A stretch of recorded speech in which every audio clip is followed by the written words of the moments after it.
beginning of the third parak. This is it, folks. Eilu Megalchin.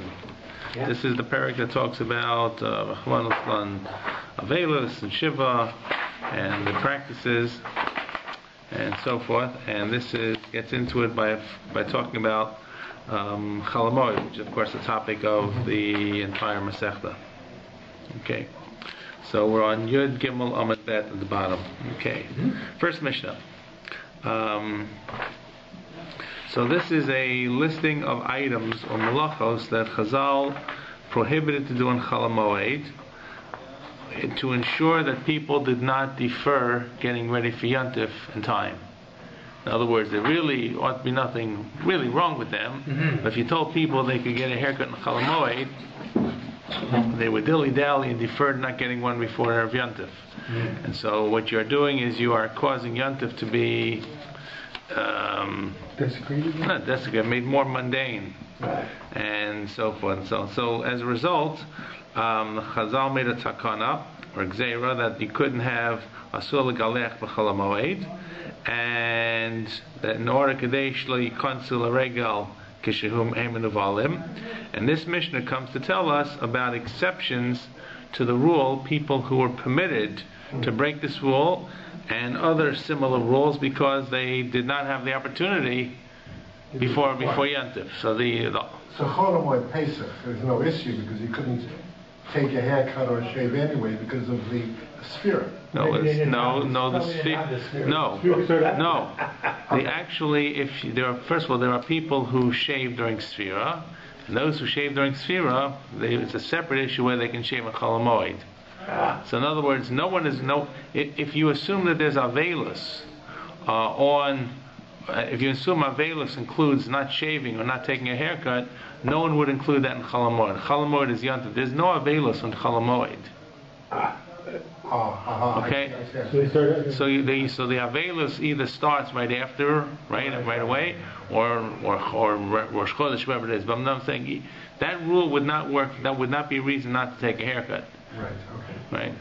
So they're independent. People who have to consider whether they're going to shave on Chol Moed or whether they're going to shave on Sphira are two separate issues. Okay. The shaving itself is different than haircuts for the very reason that if the whole reason not to take a haircut on Chol Moed was that you should take one before, it's not as applicable for shaving because if you shave before, you still have to take a shave later, right? Or not. What's with the shaving, though? I mean, what kind of shaving? I mean, depilatory. Depilatory. That's what when they say McGalkin, they mean depilatories. Because technically you should never shave. I mean, trim your beard's not shaving. I wouldn't call that shaving. Well, Gilulach is correct. Well, use scissors. Use the scissors to cut your beard. Yeah, it's not as close as a blade, so to speak, right. But it's a blade. Yeah. Okay. But the whole heter for a shaver is really, in fact, it's like a scissors. It's not a tar. And as a result, it's not as close. It's not it's not the same mechanism. It's not as close. You still have a beard. But you can still use the scissors primitively to cut your beard, to trim your beard. And you're not allowed to do anything. So I'm saying that's a whole discussion whether that's applicable, because you'll see the whole reason for not taking a haircut on Chol Moed is in order to ensure that you take it before. But that would not be as applicable on shaving, because even if you shave before, you still might. Okay, we're not. So it goes back and forth. Okay, this is the new Mishnah. You'd give a Lamed Bet, new parak, third parak. Eilu Megalchin or Ve'elu Megalchin. Question is Eilu or Ve'elu. We continuing from the previous halachas, which dealt with things which were permissible because Davar Ha'avad. Is this a similar idea that we're now dealing with things that are permissible on Chol Moed for other reasons, or is it Eilu, new topic? So Eilu Megalchin, the following people can shave on Chol Moed. Boom. Shouldn't it be misgalachim, or when we talk about someone shaving himself, or shaving someone else? I don't know. Megalachim would be shaving someone else. Misgalachim would be should be. I don't know. You're right. I'm sure they really say mitgalchim. It's always megalchim. It's always megalchim. Is it? It's a standard term all the way through the Mishnayos. So it means shaving yourself or shaving someone else. Right? Maybe. Yes, it would include shaving someone else. And you have a goyish customer come in, you couldn't shave him on the phone. I'm not. I guess not. I don't know. Say lo galef peat. So isn't that? But that's without a tough, but it's still implied. Maybe it wouldn't apply to the guy because he's not. It's not applicable to him. Let's see. There are exceptions about barbers. Okay. Person who comes from on Chol Moed comes from over the sea, right? Just got off the ship. Got off the ship, and even if he comes erev Yontif, what's called Samach Lachashecha, he arrived as the sun is setting, and the Gemara is actually going to explain that this heter to shave on Chol Moed for the guy who just shows up and comes back last minute is only if he went on business. Not if he went for a tiyul, a tayel. Went for a tiyul, he should have made sure that he shaved somewhere along the trip, or he set his journey to enjoy himself a little bit more, a little bit less. We had a little bit of this in the last week, wasn't it? Or 2 weeks ago? Remember all these people who come from like... Yeah, correct. Yeah, that was like the Erev Pesach, right? That's right. So this is the case. The guy was out. He was on mischar, schora, and so forth. Or mi beit hashivya, person who is released from jail. Once again, either is released on Chol Moed or similarly right before Yontif. V'ayotze Beit HaShivya is a capture, being captive, right, like a pigeon shvuyim. V'ayotze mi Beit HaSurim, a person who is released from a jail, right, and B'hamenuda, or a person who is put into Cherem, Nidoi, and in Nidoi, in other words, Nidoi sounds like you've cut the guy off, but he is under certain requirements. One requirement is he actually is like an avel. He can't clean his clothing, he can't launder his clothing, he can't take a haircut. This was the sign of accepting the Nidoi. Those you say, well, they threw him out of the community. They threw him out of the community, but they didn't throw him out of the community. So he's still part of the community and still he has to follow certain rules. So that's menuda shechitiu lo chachamim, that his nidoi, his cherem was undone, was allowed, and it came up on Chol Moed. V'chein misha nishal lechacham v'hutar, a person made a neder, made a vow not to take a haircut, and he found what we call hataras nadarim. He found a reason to allow it. Now this once again has got to be very specific. It's got to be maybe couldn't find a Talmud Chacham before Yantif, right? Or they couldn't find a Pesach. They couldn't find an opening to say why the neder should be unended. Right? Finding a heter is not simply saying Hataras Nadarim and Erev Rosh Hashanah, Erev Yom Kippur. A serious neder that you make has to have a serious reason why you should not have to fulfill it. And sometimes people are under misimpressions, misunderstandings, whatever it is. Okay, so the Nazir. And a Nazir who, of course, cannot take a haircut during his Nazirus, and his Nazirus comes up on Chol Moed, and ends on Chol Moed, and not just is he permissible to take a haircut, but part of the process of finishing Nazirus is he must take a haircut. V'gilach HaNazir petach Chol Moed et Rosh Nizro, right? V'nasan et Seyar Rosh Nizro, v'nasan aloesh shetacha zevach hashlamim. So he actually has to take a haircut. And the next is V'hamitzora ha'olam b'tumasol l'toraso. A person who is at Saras, who has now become Tahar. The 7 days of Tahar finish in Chol Moed, and once again the Torah says V'hayah b'yom hashvi yigalach et kol si'aro. So once again he's required to take a haircut. Now the question is, what does the statement mean? V'ha'oleh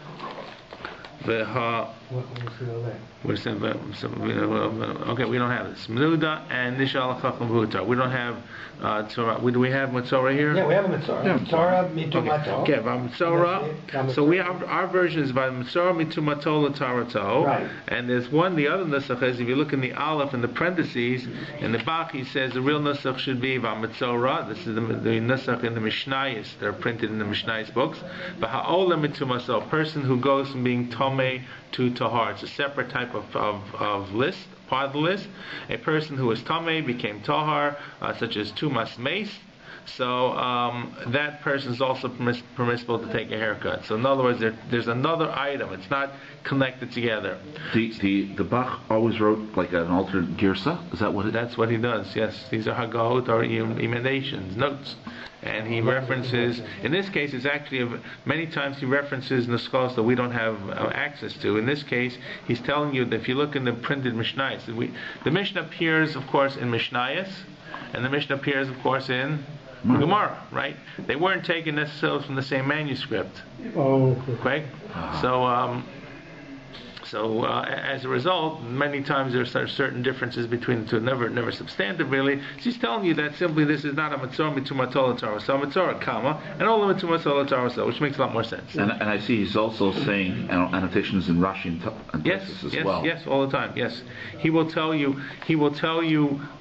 where there are variants, and he sometimes will actually tell you what he thinks it is. Sometimes he even actually will suggest things that he thinks make more sense. Yeah, well, grammatically, it doesn't make sense the way it is in our thing, right? Right. You're missing a verb. Right.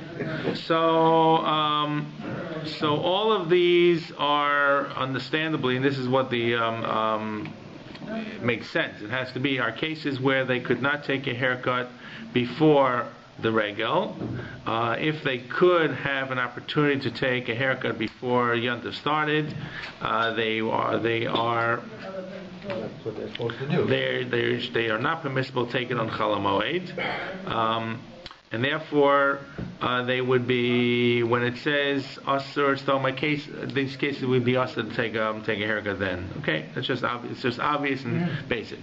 Now, the next part of the Mishnah talks about a second group of people, and this is about cleaning. This is about taking to washing, I should say. Right. Washing clothes. Okay, Right? correct. So it begins as follows: says mitbechot hayadayim. So, Did I skip a Ve'elu line? I'm sorry. mechapsim, is that I'm sorry. what I'm sorry. Ve'elu mechapsim. Did I skip a line? Ve'elu mechapsim b'moed. And the following people can wash on Chol Moed. They can wash their clothing. So, okay, it's another. They're washing their clothes. They're not washing. Not themselves. No, washing their clothing. They're washing their I think the clothing. Mishnah uses the same grammatical construction all the way through as it was memorized. Mechapsim, as opposed to kofsin. Mitchapsin. Yeah, but they use the same. But mechapsim, I think, talks about clothing specifically as opposed to yourself. No, the point is mechapsin means you launder perhaps your clothes or someone else's clothes. Not Right. yourself. And mitchapsin means I do my own clothes. Yeah, but the term is always mechapsin and megalchim. I don't know. I'm not. No, they keep it always the same because they always the elu and it's the same construction because people have to memorize it, so they want to. So Archie is saying that therefore it's not megalchim because it wants to be similar in structure to The structure is the same. Could be. Because you have many mishnahs elu something. I don't know. It makes sense. I'll buy it. Okay. Okay. No, it makes sense. At any rate, the next group here, the next group here is people who had no opportunity to wash their clothing before Yantif and therefore must do it on Chol Moed, because normally you can't really launder your clothing on Chol Moed. Ve'elu mechabsim b'moed. The following people can launder their clothing on Chol Moed. Haba m'mdinat hayam, person who comes from far away. Ve'mibeit hashivya, and a person who comes from once again the captive. He's let out. Vayotemi beit asurim, person who is released from jail. V'hamenuda sheitiu lo chachamim, once again a similar kind of thing. And before, as we mentioned before, one of the things that a person on the cherem cannot do is he can't wash his garments. Okay. V'chein mishin neshal lechacham, a person made a neder here not to wash his garments. Why would make a neder? I don't know. V'hutar. Yeah. But people made all kinds of nedarim. Okay, it was very common. Must have nothing Maybe else to they do. hated their mother. They want to get back. The hutar, and it was allowed. They was matzu neder on Chol Moed. Okay, and now these are all people. Then it says there are special types of fabrics or garments or cloths that were permissible all the time. And the rule is primarily things that we use continually could be washed on Chol Moed. In other words, they're always going to be used again and again and again and again. Right. So therefore, it's you automatically have to wash them. You see the listing here. Mitbechot yodayim. Mitbechot yodayim are towels, hand towels. Right? So you're obviously going to use a hand towel again and again and again frequently. So therefore, even if it were cleaned and laundered before Yantif, you can do it again. Because it's not a degradation of Yantif, the fact that you have to re-launder them because they got dirty. And you have to use them anyway. Sure. Correct. You have to use them. It sounds like you have to use them on a daily basis anyway. Correct. So therefore, it's not a denigration of Yantif, the fact that you're doing them on Chol Moed, because you washed them anyway before Yantif. Umit b'chot hasaparim. Saparim are barbers. Okay, this was basically, when the barber sometimes puts a cloth on the floor to collect the hairs. I think that's what it is. Not the one that goes in your. But whatever. I'm not sure what it is. Okay. You're not supposed to be getting a haircut, so why? Okay, so as a result, there were people in the first category who were getting haircuts. Right. Yes. Right. So in case they So in other words, apparently you see this is more common than you think it is to be, that people come last minute because the ship got delayed, right? Or whatever it was. There was I remember a number of years ago there was a flight, an El Al flight from Switzerland that had a lot of people on it that got delayed. And it came into Ben Gurion on the embers of Friday, on the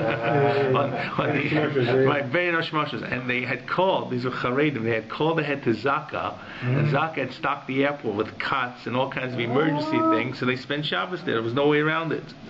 So it came from outside Chum Shabbos. They couldn't go further, but that's the case of people like Habam Dinasayam. Okay, so this actually, there may not have been many people, but there surely were people who needed to be cut. And there is, by the way, there is a nusach in the Meiri that says not mitpachot hasaparim, but mitpachot hasofrim. That these were scribes, and they would put it on the table so that the books wouldn't get ruined or the tablecloth wouldn't get ruined, because as these sofrim are reading and writing, and the sofrim, by the way, may be reading as well. In this case, it looks like the sofrim are more like the malamdim of the tinokos, and school may not have been out on Chol Moed, so they were learning with the kids, and they had candles. The candle wax may have dripped. They may have some books on the table. So therefore, these are the mitpachot that were used, and because there were kids, and because there was wax and drippings and oil, so it constantly got dirty. Okay. Can all these specific items be generalized? Is that a question that'll be asked? The general rule is you have to use it. There's no way around it. It's right. So, the obvious question on here, Gemara will ask, why bedafka these particular things as opposed to just saying the general rule? If you have to use it every day, then you can launder it. I don't know. I don't know why there's no zeh klal. I guess these were the items that were fairly common. These were, for us it sounds like it's picking out items that are unusual. There could have been a greater listing. This may have been the items that were used. I don't know. Okay. Then what should have been the zeh klal, right? Yeah, but usually when there's zeh klal, the Gemara usually learns from zeh klal it comes to include something else. There's a rule. Zeh klal asuyamai. If you have a listing of, let's say, 10 items, that's a zeh klal. The Gemara says, it had the listing of items. Why does it have to say zeh klal? Zeh klal comes to teach me number 11. Right. So I guess this may have been an inclusive list. Zeh klal means that the list is more examples. But maybe these were the only ones that they could think of. Maybe it wasn't such a big list. But there is a klal here. Well, you're assuming. But maybe this is this is the exhaustive list. Maybe in Skufas HaMishnah, this is what it was. There was nothing else. So they give you a listing of 6 items. That's it. And there's nothing else that happened in those days. But you learn from this. I mean, look, the whole idea of Gemara learning is you learn from example and you extrapolate the rules. Right. So you learn from these examples what exactly the rule is. The rule is that these were things that were constantly used. The people are people who couldn't take it before, couldn't do it before. Right. The items are items that even if you did them before, have to be done constantly. Yeah. Okay. So another nusach, by the way, that it's not mitbachon hasaparim or hasofrim, but hasfarim. Okay. Safarim, not saparim, and these were once again, like you say, book covers. I was going to say that. Like how can I describe it? It's like when you go out today, you put something in a plastic bag. Mm-hmm. Why do you put in a plastic bag? Because the bag will get dirty. I know book covers are not as common as they used to be years ago because printing has gotten a lot more cheaper and people just Xerox things anyway. But back in the day, you put a book cover on the book because it was expensive and you wanted to preserve the original binding, the original cover, right? Did it to the school kids. And what happened to the book cover? It usually didn't usually last the entire year in school. So apparently you could suggest that these covers or these mitbachot or these cloths, think of books as scrolls. Don't think of them as bound books, which were used to protect books or scrolls that people took. Don't think of Sefer Torah. Think of books that went all around, became dirty and soiled more frequently. Okay. Umitbechot hasapag. Now, svog is actually was like from the sponge to absorb, and these were when people came out of the bathhouse. These were what they used. These were bath towels. So they were right. Right. So that's true. Sponges. Correct, because it sponges up the oil. Correct. So mitbechot yadayim is really hand towels, and mitbechot tasapag are bath towels. And people went to the merchats. Okay. So once again, even though they were clean before, they became dirty during Chol Hamoed. Okay. Now we go back to people. The next list of people is a third list, and the difference here is the first list of people were people who couldn't get ready before Yontif. This list, the second list was items that get dirty constantly. Right. The third list are people who get dirty constantly or who become soiled constantly. I don't want to say it so crassly, but need to change clothing, which are Zavin and Zavos and Nidos and Yoldos. These were people. Zavin and Zavos were flows. They couldn't be stopped, so obviously there was staining on the garments. The garments got soiled. Same thing with a Nida, and the same thing with a Yoled, that there was flow of blood. So once again, you couldn't say that, well, therefore clean your clothing before Yontif, and it's going to stay. They had to change their clothing on a constant basis. And V'chol Olim Mitum Alatara, and the same thing, those who go Mitzora or it's Memes, who became Tahar and had to wash their clothing that were Tameh. Their clothing was Tameh, and now they became Tahar. So all of these Hare Elam Mutarim. And here comes the Klal. Jack went to the Klal. Vashar Kalad the Masurim. And anyone else is out of the pale and can't be, and is not permissible as all. Okay. So Hare Elam Mutarim, that refers to the laundering of clothes, not to the hair. No, correct. Yeah, all of these are people, laundering of clothing. For correct. these people. It didn't refer to Gilach, you mean, or I mean, what? it didn't refer to The haircut and the shaving. right. No. Right. So there are actually two separate Mishnayos that are bound together. Right. Right. And they both begin with the word V'elu. This one talks about people who can wash their clothes or clothing at any time when they have to, because they have to. That's the third group. I'm saying That's that what I'm saying, the end is Hare Yeah. Elam Matorim really refers to the three categories. One is people who didn't have a chance before Yom Tov. Okay. Second is the actual items themselves. Okay, The third is the actual group of people who need constantly changing clothing. Okay. Question. Sincere translates Odom as man. Yep. What does it mean just Where's men, or does Odom? it mean ladies too? Where's that? Sharkal Adam. Yeah, Sharkal Odom. Sharkal Adam. Oh, does it mean Means men or anyone. women? No, it means anyone. Nidos and Yoldos are women. It means everybody. Everybody. Right, okay. Yeah. All right. This is Sansino is back from the year 30s when We should say People or right, something. correct. It's politically correct to say men What do then. they say? Okay. People. Oh, people. Okay, so it's actually a literal term because Adam, of course, means man, right? But Adam. in Koheles, we translate Odom as humans. Yes. Issues man. Well, you gotta go look up the Sansino translation for Koheles and see what they I say. don't know, I don't have it, but he's Odom, he's Ish is a man, human. for sure. Because Ish is a man. Ish is a Anyways, woman. so the translation, the Sansino translation goes back to the 30s and 40s. Yeah, no, I'm just asking. Okay, timeless. All right, says the Gemara, V'shar kol adam. So now that they told us why, this is typical fashion. The Mishnah tells us the exceptions. Now you got to say what's the rule. So shar kol adam, and I told you this already. My time asur, and why is everybody else asur to take a haircut and to wash their clothing? So Gemara says Ketnan, like the following scenario, which is similar. Anshe mishmar v'anshe mama. This is not about Chol Hamoed. These are the people who went to the Beis Hamikdash. The anshe mishmar were the Kohanim. The anshe mamad were the Israelim. There were 20. We did Masechet Tanis once upon a time. There were 24 different groupings that went up to the Beis Hamikdash. Kohanim was a 24-week cycle, But and every Kohanim.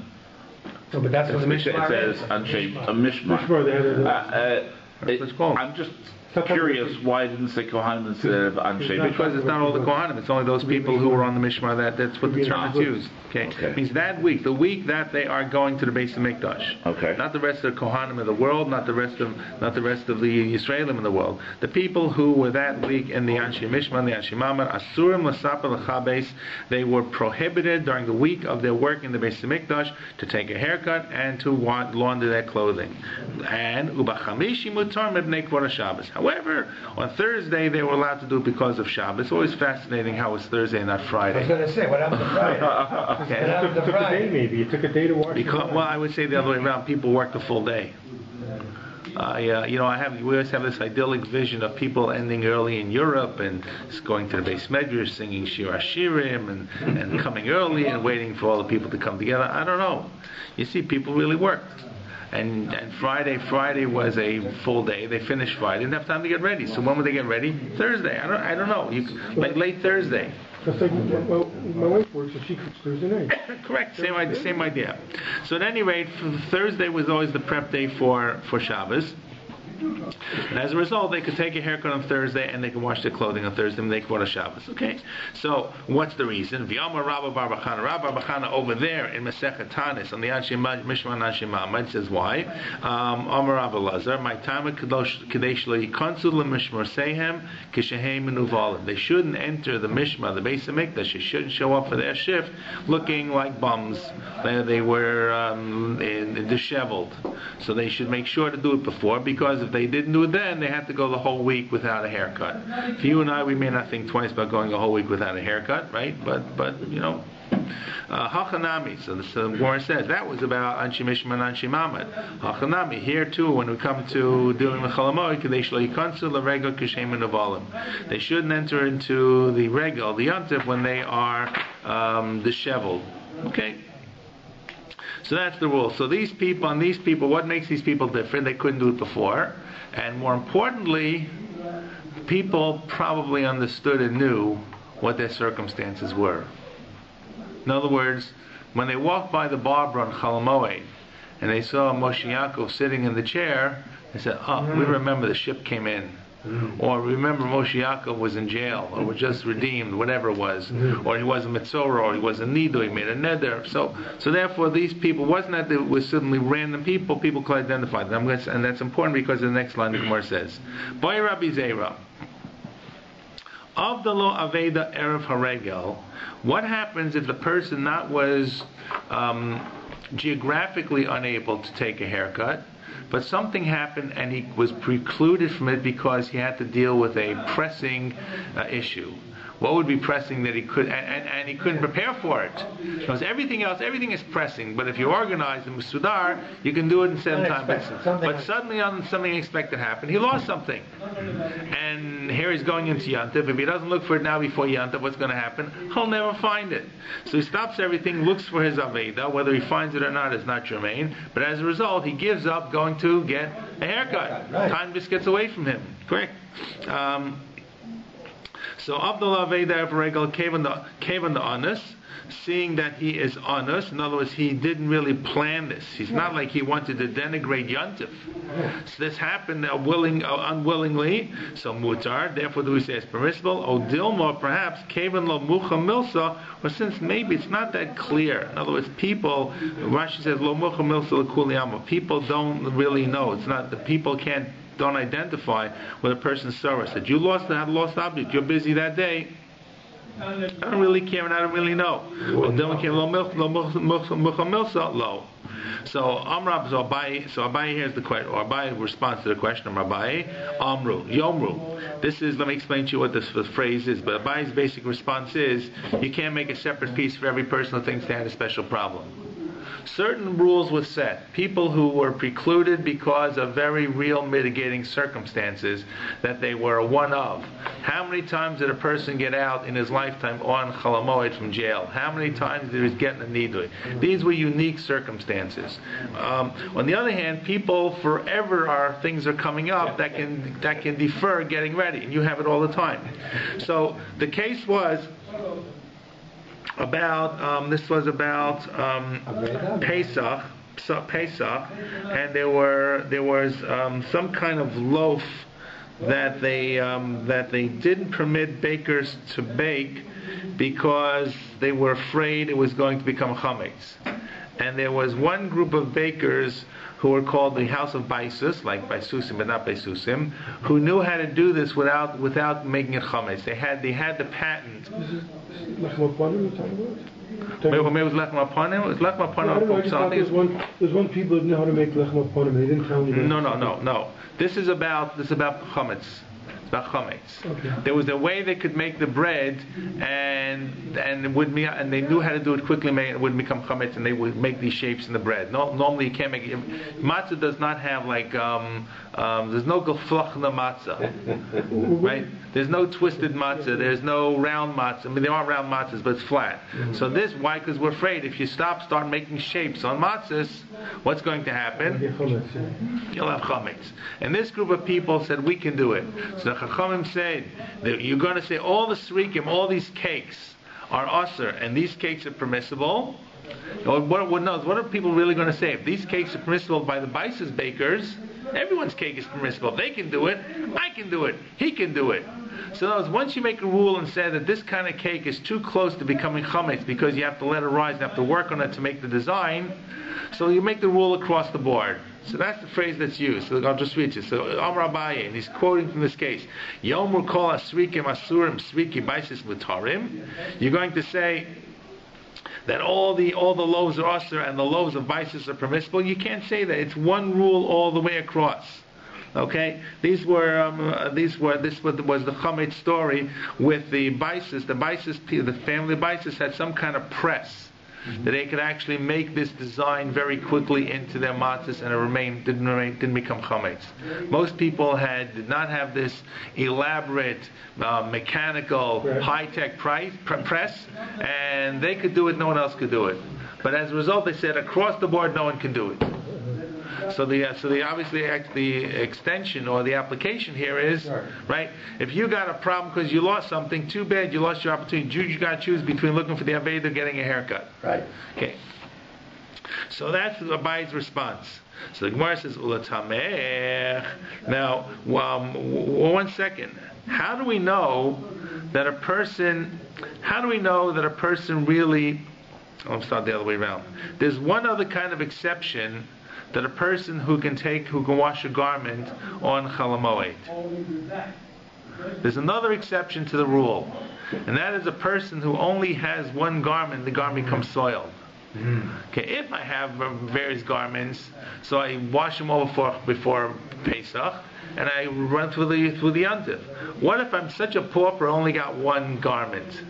So what happens when that garment gets dirty on Chol Moed? I don't have a choice. Maybe it's like the towel, no? I don't know. You have to get it. So it's like the towel, but normally other people are not in that same boat because they have 6 T-shirts, they got six white shirts, whatever it is. I only got the one. Right. And guess what? I wore it the first day of Yantiv. It got dirty. It got sweaty. Before I can wear it for the last days of Yantiv, I have to clean it. So once again, the Gemara is going to suggest here: how do people know that's what I am? Right. I only have one. Right. So in other words, if you're saying the only time we allow people to do cleaning, to do washing on Chol Moed is when it's clear. Right. Unique kind of cases: getting out of jail, coming off the ocean liner, getting out of captivity, being released from a nidui, a cherem, a neder. But the standard Joe on the street who's got all kinds of problems, we don't really care. You lost it, you lost an item, it's your problem. What about the guy with the one shirt guy? Okay, so what about the following case of Ravasi who said in the name of Rabbi Yochanan? Kol mi she'eino al cholok echad mutal kavsa b'chol shemoed. You only have one cholok. One cholok is one tunic. Right? You only have one tunic. You can wash it on Chol Moed. So hasam nami. Shouldn't we say the same thing? Kol asrikim asurim srikim baisis mutarim. You're going to say he's permissible. Everybody sees him washing. There's nothing unusual happened to him. He's the same guy that had one shirt this year as last year. We don't know how many shirts he has. So why are we going to let him do it? So it doesn't look like. Why not let the guy who lost something? That's what they're saying. Or why not let the guy who lost something? If you let him, and you really can't tell how many garments he has in this cupboard or not, why don't you let this guy? Or what the real answer is going to be that the guy who is the one shirt guy, something's going to be different and unique about him. We have to define what that is. That everybody is going to see. He's only got one shirt. Okay. Does the concept of Marit Ayin exist here as well? If he does one of these things on Chol Moed? I guess that's the point. If you can't separate one from the other. The whole idea in this case is, in other words, that if this guy does it, people will say, once again, if the whole reason is to allow this because you couldn't do it before Chol Moed, before Yontif, so the guy who was busy looking for the Aveda, he's not a bad guy, he just got busy, he should be permissible. So the Gemara says, what's going to be wrong? People won't know to differentiate. It will be Marasayan. It's Marasayan in different words. So the Gemara, let me look what the answer is. So Itmar Allah, Amar Mar Bravashi, we're moving all the way down to the time of the end of the Amoraim. This is Mar Bravashi, the end of the Amoraim. So Ezoro Mochiach Alav. Ezoro, an Azor is like a belt, or some kind of like a gartel. How are they translated? Today it's girdle. It's girdle. Okay, it's girdle. It's something that's tying up, or a loincloth. So it's not clear what Azor is. So there's all kinds of interpretations what this actually is. So in other words, I'll give you two interpretations. One shot is it means that if he washed his garment, only had one shirt, well, what's he going to wear while he's washing his shirt? Right. So everybody had at least a shirt, and they also had some kind of overgarment, or maybe like a toga. You had a chalok, and then you had a toga on top of it, a me'il. So you have this me'il, but the me'il is a fairly loose kind of garment. So if you're walking around bare-chested, so how are you going to make sure that you really don't get exposed? So you took this azar, which was some kind of girdle, some kind of belt, some kind of rope, and you tied it really tight around him. While the guy is laundering his garments, he is dressed up and looking like really unusual. That is mochiach alav. A normal person, I have 3 garments, I got 3 tunics. While I'm cleaning the other 2, I'm wearing tunic number 3. So this stands out. Okay, that's one shot. Couldn't this mean you see him in his underwear? Like I don't mean. He's saying he had the same idea. No. Like you see him. That's what he's saying. You see him in his underwear. He's not Obviously wearing not it. dressed normally. That's Right. the point. That's one shot. And the other shot, and I forgot what it says. The other shot. The other pshat is that the azor was part of the chaluk, part of the tunic. So if you had many garments, you had many tunics. It's kind of like saying when you put on a pair of pants, you take the belt from one and put it on the other. You don't always, when you change pants, you're going to move the belt from one to the other. Make sense? That we can understand that kind of analogy. Okay. So, but if you only have one set of pants, where's that belt always going to be? In the one set of pants. And if this azor was part of the actual, this shirt, this tunic, so as follows. When you're washing your azor, if you have many of them, you're going to take this, when you're washing your chaluk, washing your tunic, if you have many tunics, you're going to take out the belt, because you're going to move it to another one. You're going to wash this one. This one's washing. While you finish washing, you're going to move and take and wear chaluk number 2, right? And it's not important what you're wearing at the time you're washing, right? That's not the issue. The issue is where the belt is. If you only have the one chaluk, you never take it out. So if you see this guy washing his tunic and he's got the belt in the tunic, in the belt hole still, whatever this is, this gartel, that's a sign he's only got one. So whatever it is, so this is not about the guy being naked or exposed, this is about the process of what he's doing with the garment that stands out. So that's what's Rav Asi's statement that allows this kind of guy to do washing, to wash his garment on Chol Moed, which is not because of a one-up. This happens every Yontif. It's because it's so clear that everybody knows this is the guy. He's got only one. He's got no other choice. Okay, so yeah. So this is the story. Okay. So that's this. So we're only allowing. We'll go back to that, and therefore the guy who lost the object, too bad. You lost it. You lost your opportunity. Okay. Okay. Boy Rav Zeva. One more question here on this piece of Gemara. Uman sha'avdalo aveira eref haregel. Okay. This is an artisan. Now, an artisan has special artisan utensils or tools, right? And if an artisan loses something, it's going to be a serious thing. right? Serious for him, probably serious for everybody else. These were expensive kinds of, right? So livelihood is quality instruments. Absolutely. And so the fact that he would lose it, that's going to stand out, or maybe not. Now that we know that the guy who only has only one chaluk, he's permissible because he stands. Everybody knows this. What about the artisan who loses? Who loses an artisan's tool? That's the Gemara's question. So the question is really based upon all the pieces together. How much does it have to stand out? Right. And how much does that have to be a one-of? And how much does that have to, or is the personal issue also can trump the idea of Chol Hamoed and Yantiv? So the Gemara says, Abai Rav Zeva, Uman she'avdalo aveda erferegel mahu. Kevan the Uman hu muchamilsa. The fact that he is an artisan, it's going to be known and stand out that he's searching for an artisan's tool, which is a quality tool, which is an expensive tool, which is his livelihood. Everybody's going to be there helping him. Everybody will be knowing about it. Or maybe it doesn't really stand out like the other things of getting out of jail. It's not front page news, so maybe low. It's not. The Gemara's answer is we don't have an answer. Teiku. Okay, good. All right. So this is the end of the first piece of Gemara. So Now, our Mishnah ended off with short colors on Asuri. correct. So Rav Asi is the one who adds this other person. Our Mishnah doesn't agree. Our Mishnah would not say that the one challah guy can clean. Right. According to the author of our Mishnah, which is the Chachamim, it looks like, right, or Rabbi Meir, whatever it is, whoever the author is, no one else is included. Right. Rav Asi comes along in a brisa, and Rav Asi says, I got one more guy. A brisa? It's actually it's not a brisa. It looks like Rav Asi is an Amora. Excuse me. Sure. So he is suggesting that falls under that category, or that's an exception to the rule, or that is so much so that it's mucha milsa. Even though the Mishnah ends up with short colors on. Yeah, I guess I'll tell you what the difference is, that a person who was that poor, right, who only had one garment, was not that common. They had Zavin and Zavos and Yoldos and Nidos, that was common. People who got off the ocean line at the last minute, that was common. That's actually probably very common.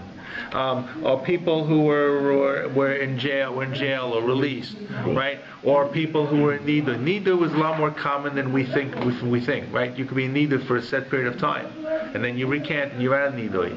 Or making a neder. These were actually part and parcel of the usual kinds of life events that happened. Homosechet Nadarim. Think about the Masechet Nadarim, one neder after another. Yeah. Right? All the Hataras Nadarim, Kol Neder, V'chol Shamta, V'chol Isur, V'chol Oror. These were all different things that people use by saying, we don't even think of that anymore. So, but this kind of guy, the one of, is a very unique kind of case and a very unusual kind of case. He's so poor, only got one garment. My mother told me a story. He used to be like a beggar in the city where in Poland. He'd go to the mikveh and he'd come out wet because he'd washed all his clothes. In the mikveh, she always, little kids at the time, they would make fun of him. But this is what he would do. He'd walk out wet. No money. He'd wash his clothes and come up. Last week's parsha, the one before, not this last one, said, you take a guy's cloak, you have to get back, but else you have to sleep in. They had one thing. When my father went to, my father was in Camden, New Jersey, and he decided he wanted to go to YU. And it was a very poor family. His mother passed away. Actually, it was YU. His father passed away, and he actually went on a scholarship. His rabbi arranged it, and he went for nothing. He had one pair of slacks, he told me. He had one pair of pants, and Erev Shabbos, he would take his pair of pants off, put it on the bed, and then put the pants on again for Shabbos. Okay. Now in those days, people dressed up normally, like it wasn't a set of jeans, it was a set of dress slacks. But there are people like that. Absolutely. Okay. Now, it's a difficult question, like you said. So at any rate, that's the story. So the question is how often did this come up? It came up, but it wasn't that frequent, and it also was like pretty much on the line. Okay, now the Mishnah said about people coming from far away. That's how this Mishnah started when we started the Mishnah. Yeah. So the Gemara says, "Matnitan lok Rabbi Yehuda." Our Mishnah is not like Rabbi Yehuda, who says in the Tosefta, "The Tanya Rabbi Yehuda merhabam imdinat hayam lo yigalech mipnei sheyatza below reshut." He went out without permission. What does it mean? He went out without permission. What is that? Why does he need permission? So the Gemara is actually going to explain what kind of permission he has. In other words, it means he didn't. Rashi explains it means he went b'rtzon atzmo.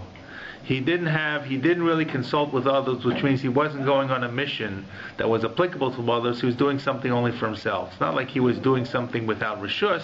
He was without rishut acherim. So the answer is because if you're doing something on your own, you should have planned it in your schedule. But there's some things happen. That's correct. So if it happens, you lost out going for a haircut. The only time that you're permissible to have a haircut before is if something unavoidable took place. So people sent on missions of mercy, people sent on behalf of the Chachamim, people sent the Shluchei Mitzvah. These people had to run and do things. So he left under normal circumstances. Okay, but something came up while he was away. Correct. So Gemara is going to give a couple lines. Gemara is going to try to explain what exactly this is. So Rabbi Yehuda seems to say that somehow he's not permissible. We'll see in a moment what they're arguing on. Sorry, this is Rabbi Yehuda. We're saying Rabbi Yehuda is not like our Mishnah. Right. Right? Correct. So that's his own opinion. Correct. So Rabbi tries to explain Rabbi Yehuda now and the Mishnah because obviously as we just heard Rabbi Yehuda, it seems very, very, very kitzoni, very radically, very, very prohibitive. That lo b'rshut. What is lo b'rshut? So Amar Rava. So what do we have? Our Mishnah says if you come from far away, it's okay. Rabbi Yehuda says it's not okay. He said it's not okay if he went away without rishus. He says he doesn't say that. He says mipnei. He says because. Yeah. But how does he know that this guy went without? Correct. So you have to. So the whole thing doesn't make sense, right? The question is, well, who says he went without permission? What does this mean? So now Rava comes to try to make sense of Rabbi Yehuda and try to reconcile Rabbi Yehuda with our Mishnah at least. Or at least begin to. Amar Rava lashut divrei kol aser. Lashut means to travel.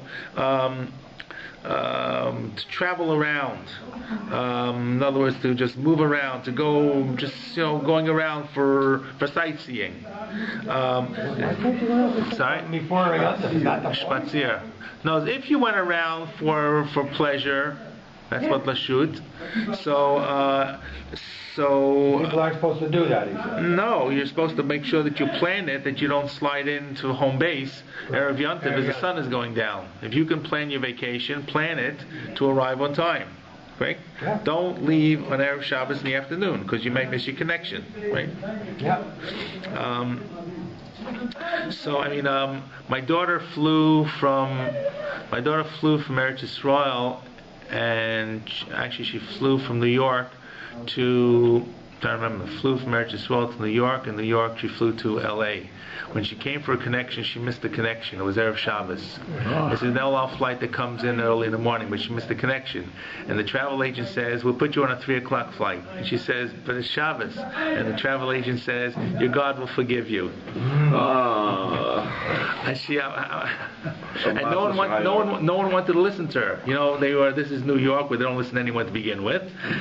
They're brash, and who cares? They put her on a flight. This is, and there wasn't even anyone from El Al there.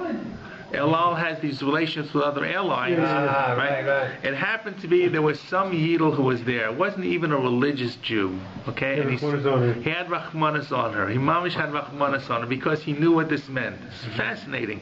And he actually was able to put her on a flight with a different airline, I think Virgin Atlantic, and she was able to get into camp, L.A., with a couple of hours before Shabbos, and she was actually going out to a camp and someone met her. So she made it in time.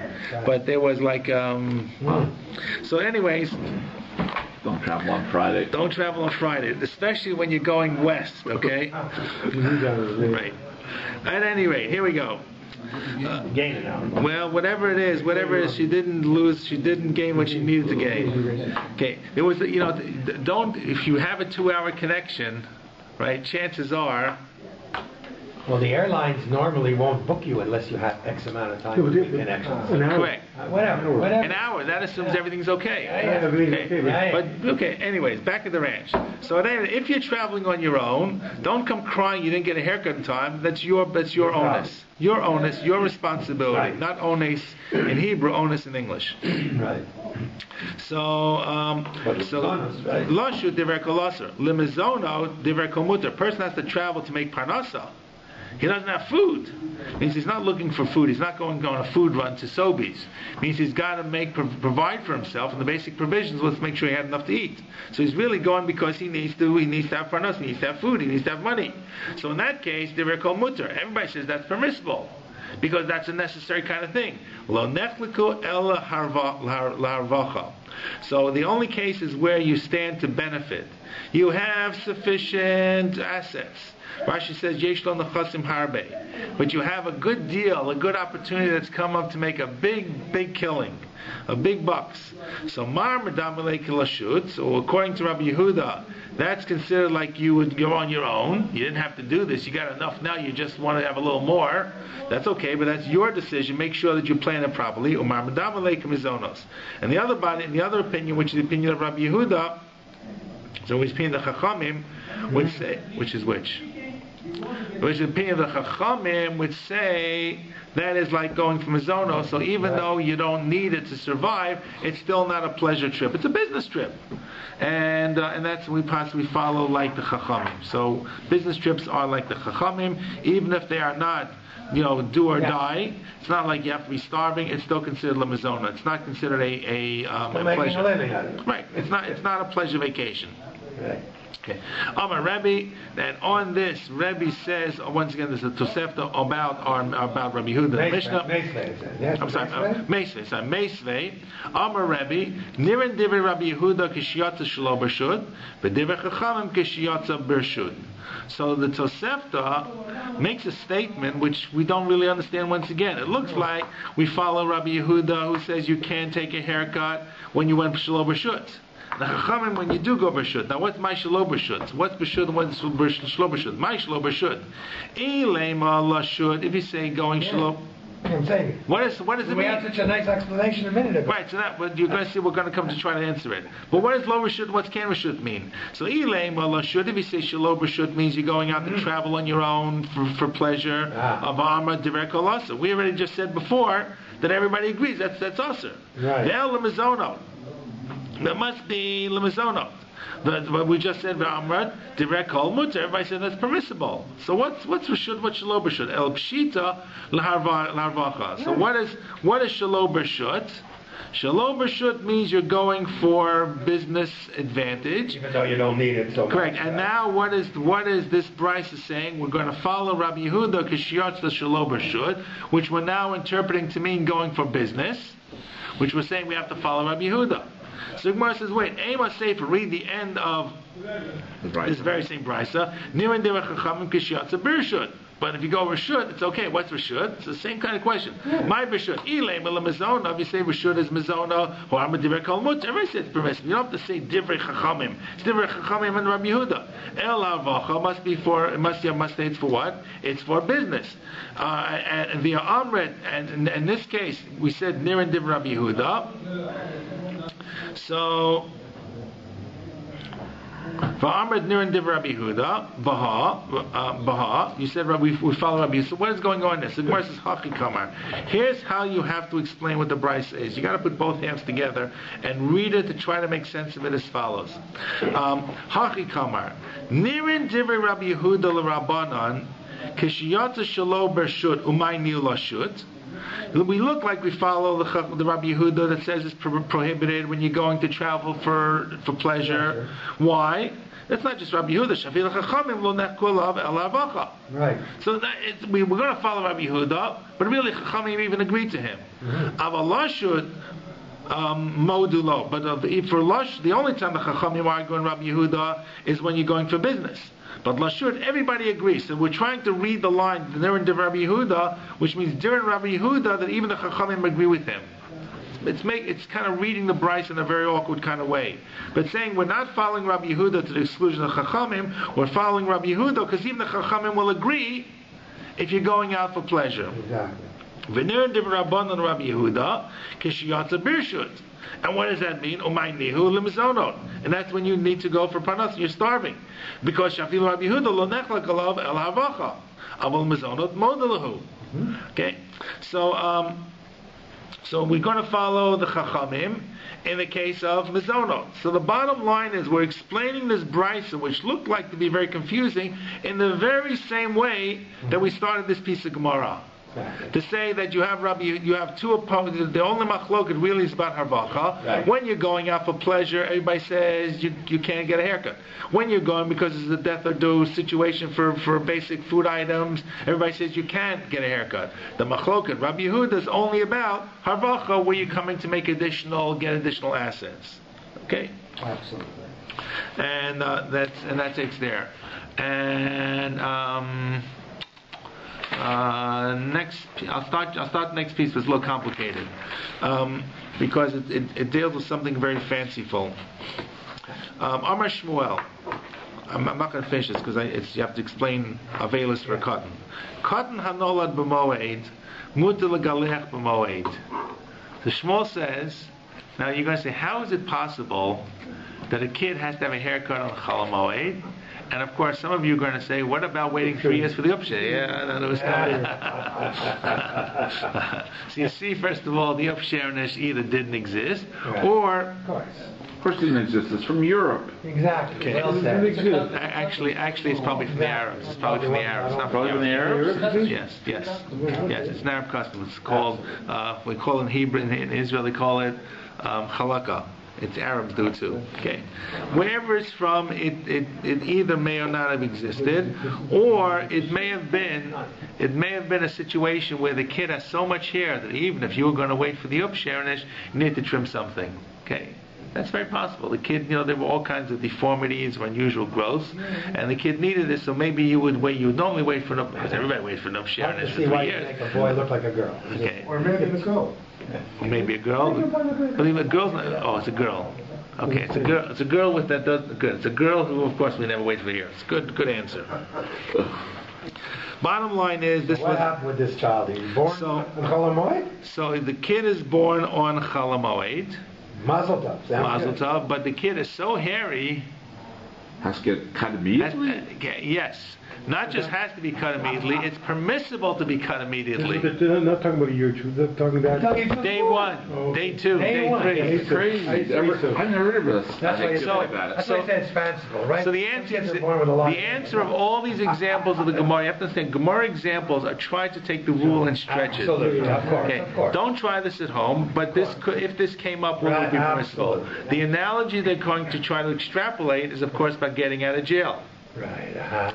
If a guy who's in prison gets out of jail and take a haircut, so says Shmuel, Kattan mutar legach mod. Why? Shein lecha ben beis asurim gadol mizeh. Okay. Because he just got out of prison. Beautiful. Right.